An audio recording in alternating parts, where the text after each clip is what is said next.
So do you understand everything that's happened here today? I mean, you understand that?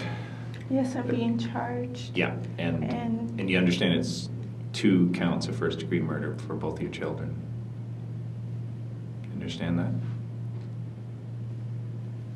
Mm-hmm. Okay. And you know, this. I went back and I talked about, you know, the autopsy there, and that's going to be conducted probably tomorrow.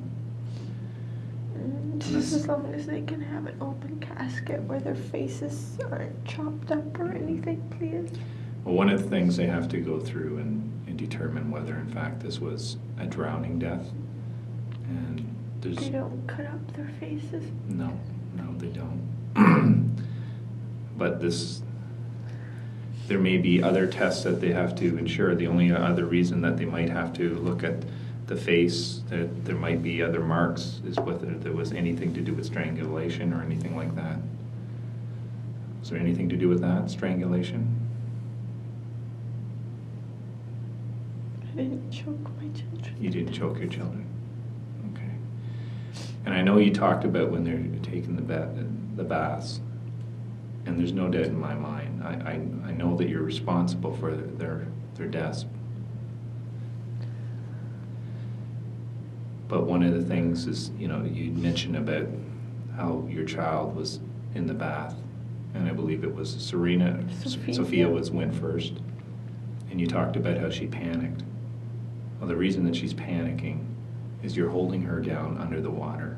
It wasn't. It shows right in the videotape. She was trying to show she could float backwards, and then this ear got in the water, and she's scared of water getting in her ear. And it shows me grabbing her with my hand and pulling her up, telling her it's okay, and then I shut off the video camera and took her out of the water because she's learning to float. Isn't it true after you shut off the video that you pushed her down under the water? I cannot. Isn't that what it's going to show, that water's in her lungs? I cannot. And isn't that the same thing it's going to show in the other child, in Serena? There's going to be water in their lungs because you pushed those children underneath the water. Isn't that what happened? You pushed them under the water. They couldn't breathe. They're looking up at you. They're saying, "Please help me, Mommy." And all you can see is their eyes open.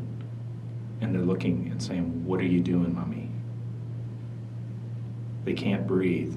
And all you see is air bubbles. And you hold them down long enough that they cannot breathe. And they're thinking, "What are you doing, Mommy? Mommy, we love you." And now, you know, hopefully they're in a better place, but they're without their mom. But that vision that goes through your head, looking at your children, having pushed them down under the water, where they take in water and they can't breathe. Isn't that what happened? All the pressure's on your shoulders, everything else, you thought they'd be in a better place if you were dead yourself, and now your children and all 3 of you can be united together in heaven. Isn't that what happened? I'm not allowed to speak without a legal advocate. Okay. Is there anything else that you want to tell me?